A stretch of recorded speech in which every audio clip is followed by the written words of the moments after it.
Good evening बच्चों। अपने next topic discussion कर रहे हैं saltatory conduction of nerve impulse. Last video में अपने डिस्कशन किया था कि इस टाइप से जो एक्सोलेमा थी उस एक्सोलेमा पे पर्टिकुलर जगह पे आप लोगों ने सोडियम वोल्टेज गेट और पोटेशियम वोल्टेज गेट की बात की थी। और ये जो सोडियम गेट थे उस एरिया पे जैसे आपने कहा कि इसको स्टिमुलस मिलेगा, स्टिमुलस मिलने की वजह से ये जो सोडियम वोल्टेज गेट जो थे वो ओपन हो रहे थे और सोडियम की इनसाइड मूवमेंट हो रही थी। और इनसाइड मूवमेंट होने की वजह से इनसाइड पर चार्ज कौन सा क्रिएट हो रहा था, पॉजिटिव, और आउटसाइड चार्ज कौन सा हो रहा था, नेगेटिव हो रहा था। नॉर्मली यदि आप बात कर रहे थे तो इस एक्सोलेमा पे आउटसाइड जो है वो पॉजिटिव चार्ज था और इनसाइड कैसा चार्ज था, नेगेटिव चार्ज था। बट जैसे ही आप इसको स्टिमुलस प्रोवाइड करा रहे हैं तो उस कंडीशन में उस एरिया पे, उस पॉइंट पे आपका पॉजिटिव चार्ज इनसाइड और आउटसाइड जो है वो नेगेटिव चार्ज डेवलप होता है। इस पॉजिटिव चार्ज डेवलपमेंट को आप लोगों ने बोला था एक्शन पोटेंशियल। एक्शन पोटेंशियल, ये जो एक्शन पोटेंशियल है इसी को आप लोग दूसरा नेम दे रहे थे नर्व इम्पल्स। नर्व इम्पल्स, इस नर्व इम्पल्स की बेटा जो मूवमेंट हो रही है, इस नर्व इम्पल्स की मूवमेंट टुवर्ड्स टीलोडेंड्रियन,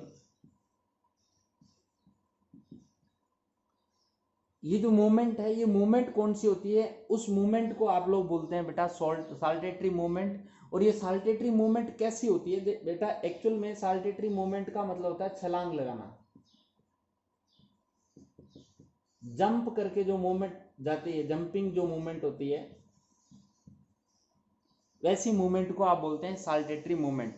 जनरली क्या होता है, आप लोगों ने डिस्कशन किया कि जो एक्सोलेमा है उस एक्सोलेमा पे माइलिन शीथ की कवरिंग मिलती है, इस टाइप से माइलिनेटेड एक्सोलेमा है बेटा। इस माइलिनेटेड एक्सोलेमा पे ये कह रहा है कि जो नर्व इम्पल्स ट्रांसफर हो रहा है वो नर्व इम्पल्स इन्हीं नोड ऑफ रेनवियर के थ्रू ट्रांसफर होगा नेक्स्ट पार्ट तक। मीन्स ये जो चार्ज है वो इस पॉइंट से बाहर रिलीज होगा और रिलीज होने के जस्ट बाद इससे एंट्री करेगा, फिर यहां से रिलीज होगा और इससे एंट्री करेगा। मीन्स इस माइलिनेटेड एरिया को छोड़कर आगे मूवमेंट करता है, इसी को बोलते हैं जंपिंग मूवमेंट और सॉल्टेटरी मूवमेंट। तो ये जो सॉल्टेटरी मूवमेंट है ये जनरली आपको मिलेगी माइलिनेटेड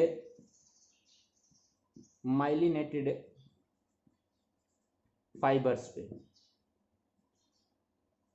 और जो बेटा नॉन माइलिनेटेड होंगे, जिनपे आपके नॉन माइलिन शीथ जो है वो नहीं होगा, उनके अंदर जनरली क्या होंगे, शॉर्ट या स्मॉल लोकल सर्कुलेट्स होंगे।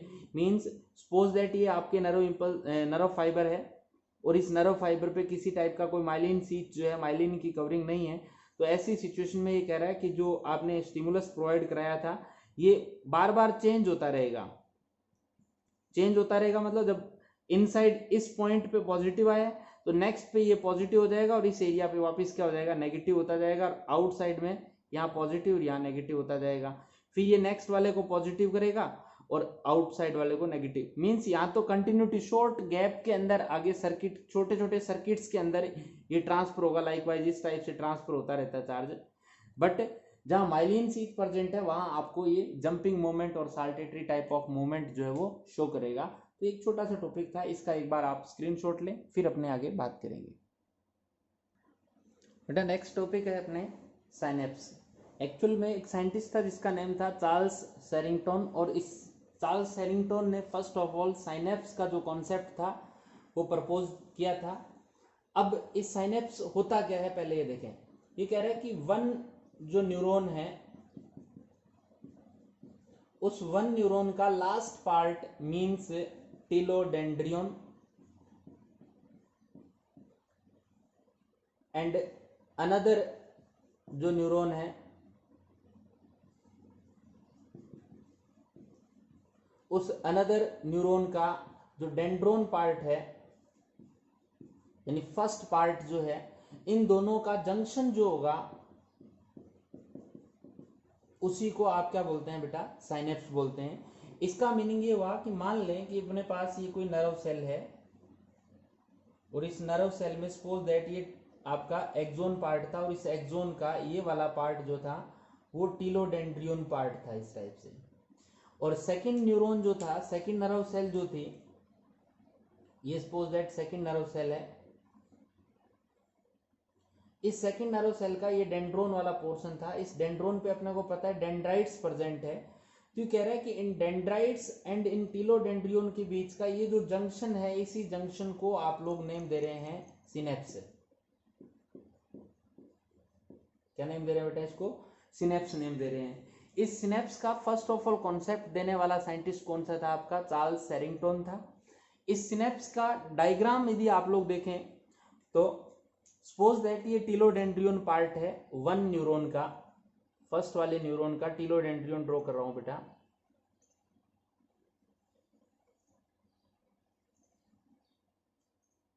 मेम्ब्रेन इसकी डबल मेम्ब्रेन ले लेते हैं।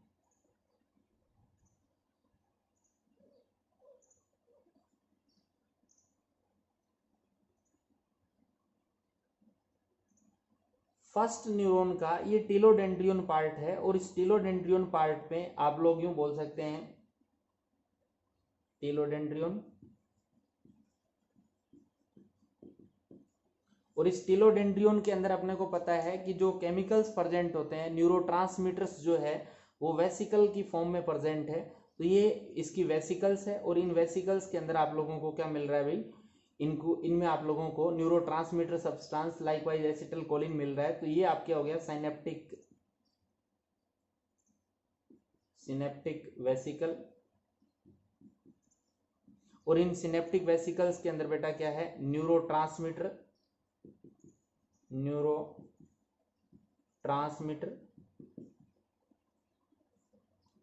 ACH, वही एसिटिलकोलिन की बात अपने पहले की थी। इसका लिंक जो है वो अनदर न्यूरॉन की जो डेंड्रोन है, इस डेंड्रोन की मेम्ब्रेन को भी मैं यहाँ ड्रॉ कर देता हूँ बेटा। ये मान लेते हैं कि अनदर न्यूरॉन की डेंड्रोन की जो मेम्ब्रेन है उसकी बात कर रहे हैं।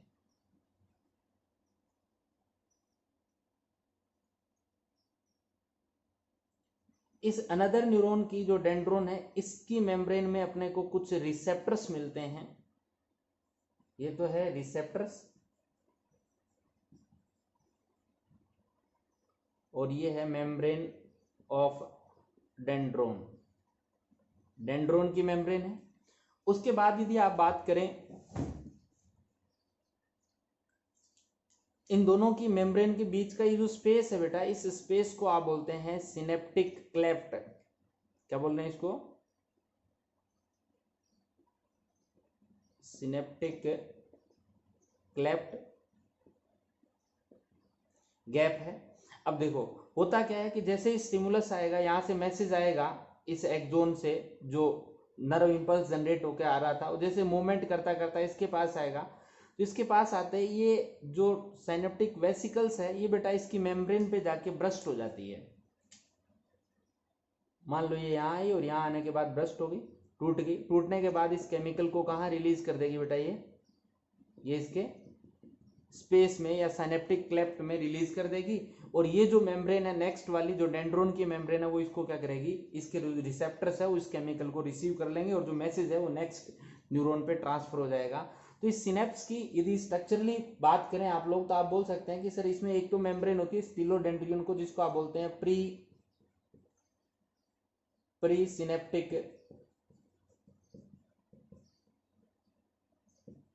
नोब, प्लस में synaptic cleft,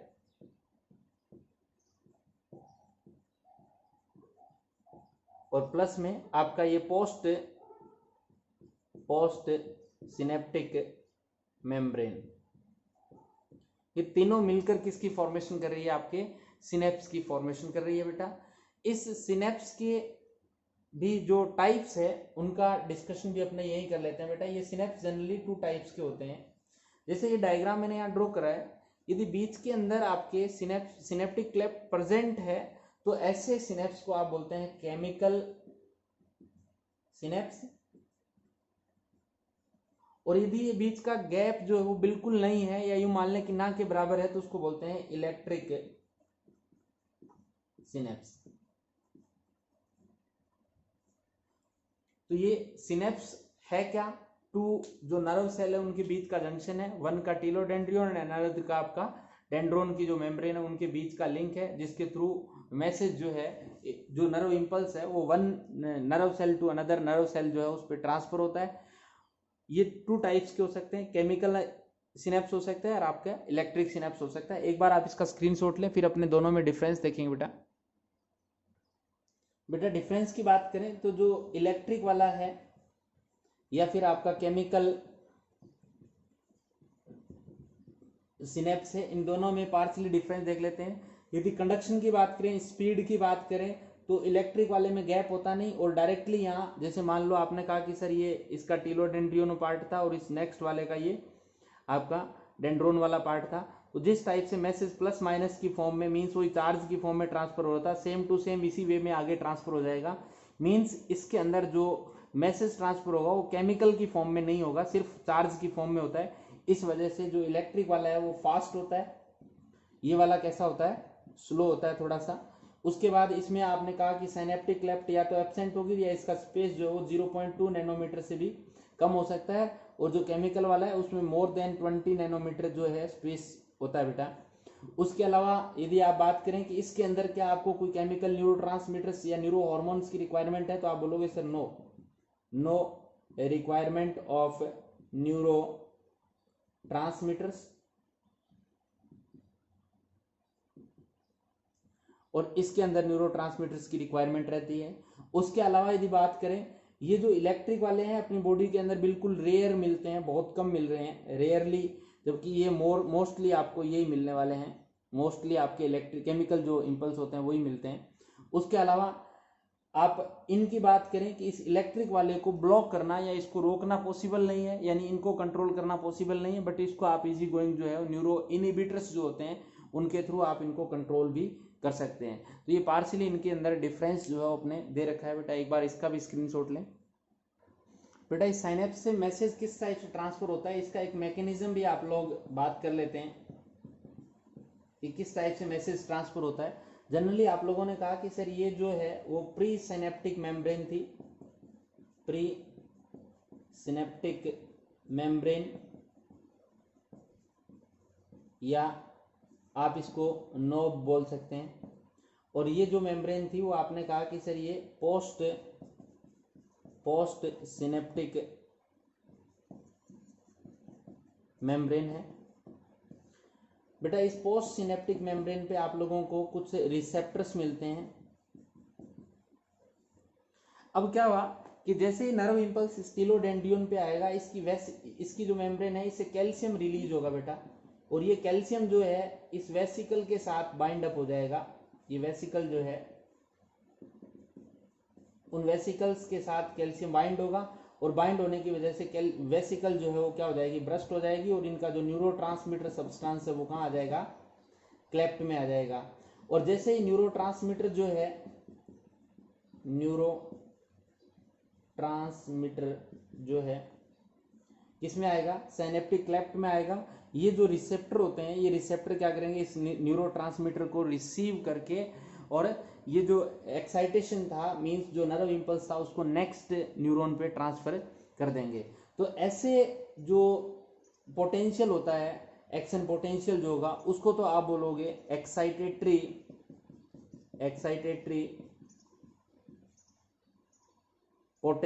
post synaptic potential, क्या बोलेंगे बेटा इसको, excitatory post synaptic potential name दोगे, क्योंकि ये जो पोटेंशियल आया था उसकी वजह से न्यूरो ट्रांसमीटर जो है वो क्लेफ्ट में रिलीज हुए, क्लेफ्ट से उनको रिसेप्टर्स जो थे पोस्ट सिनेप्टिक मेम्ब्रेन पे, उन्होंने रिसीव करके उसको नेक्स्ट नर्व के अंदर इसका मैसेज फॉरवर्ड कर दिया। और ये जो न्यूरो ट्रांसमीटर है इनके अंदर बेटा मेनली आता है आपका एसिटल कोलिन्स, ACH। अब क्या हुआ कि बाई चांस जब रेस्टिंग की कंडीशन आती है, नर्व इंपल्स नहीं आ रहा, तो बाई चांस यहाँ कोई आपके एसिटल कोलिन प्रेजेंट है, वो एसिटल कोलिन को क्या करेगा बेटा, कोलिनेज एंजाइम आता है एक, कोलिन एस्ट्रेज एंजाइम जो है, ये क्या करेगा, इस एसिटल कोलिन का कोलिन प्लस एस्टेट में कोलिन प्लस एस्टेट जो है, एसीटेट जो है, उसमें इसका ब्रेकडाउन कर देगा ताकि नर्व इम्पल्स जो है वो रुक जाए, डीकम्पोज हो जाएगा आपका एसिटल कोलिन।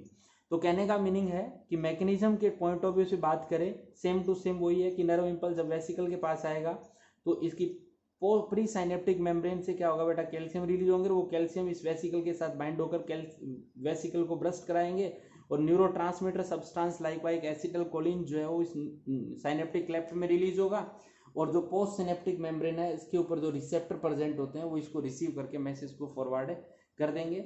ये आपका पॉजिटिव मैकेनिज्म हुआ। इसके अलावा बेटा ऐसा भी हो सकता है कि जब ये जो न्यूरोट्रांसमीटर इसके ऊपर ट्रांसफर होने लगा तो इसके जो रिसेप्टर्स होते हैं, मींस यहाँ एक्चुअल में देखा जाए तो वही सोडियम गेट होते हैं,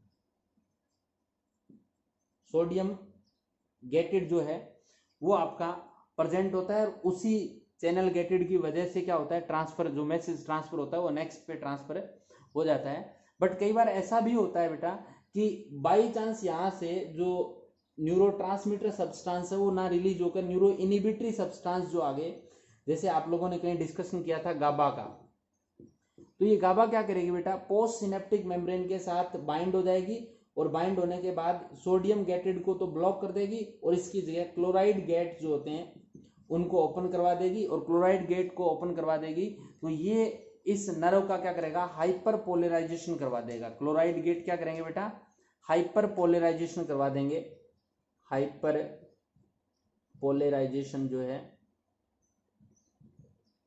करवा देंगे। और ये हाइपर पोलराइजेशन में पोटेंशियल आपने कहा था कि -85 मिलीवोल्ट तक भी जा सकता है। तो इस टाइप से आप कह सकते हैं कि क्लोराइड गेट जो है वो तो हाइपर पोलराइजेशन करवाएंगे और गाबा प्रोटीन की वजह से न्यूरो इनहिबिटरी कंडीशन हो जाएगी, तो इसको आप बोलते हैं inhibitory post synaptic potential, IPSP। ठीक है, तो इस टाइप से ये जो सिनेप्टिक मेम्ब्रेन है वो आपके फंक्शन कर रही है बेटा। इसके अलावा आपको कहीं ना कहीं एक पॉइंट छोटा सा दे रखा होगा ऑल और नन का। तो आपको पता है कि जो नर्व फाइबर्स के पास मैसेज आ रहा था तो आपने मिनिमम कहा था कि 10 मिलीवोल्ट जो था पॉजिटिव चार्ज जो था उसकी वजह से, जिसको आपने थ्रेशोल्ड पोटेंशियल नेम दिया था, क्या बोला था, थ्रेशोल्ड पोटेंशियल। जैसे ही थ्रेशोल्ड पोटेंशियम से अप लेवल पे जब स्टिमुलस मिलेगा तो ऐसी सिचुएशन में टोटल नर्व है, टोटल नर्व मीन्स उस पर्टिकुलर नर्व का जितना भी मैक्सिमम फंक्शन है ना, मैक्सिमम फंक्शन जो है वो हो जाएगा। यानी यदि आप 10 मिलीवोल्ट से ज्यादा से, या यूं कहें कि थ्रेशोल्ड स्टिमुलस से मोर स्टिमुलस मिलता है तो नर्व की मैक्सिमम फंक्शनिंग एक साथ होती है, उसको तो बोलते हैं ऑल फंक्शनिंग। और बाई चांस आप कहें कि जो स्टिमुलस मिल रहा है वो 10 मिलीवोल्ट से कम मिलेगा तो आपकी नर्व जो है वो काम ही नहीं करेगी। ऐसा नहीं है कि कम मिला तो कम वर्क करेगी, कम नहीं करेगी, इसलिए इसको बोलते हैं नन। तो ऑल और नन जो रूल है उसके अकॉर्डिंग काम करती है आपकी नर्व फाइबर्स। तो आज की वीडियो में सिर्फ इतना छोटा सा टॉपिक रहा। कल से अपने नर्वस सिस्टम में ब्रेन, स्पाइनल कॉर्ड, इनकी बात करेंगे।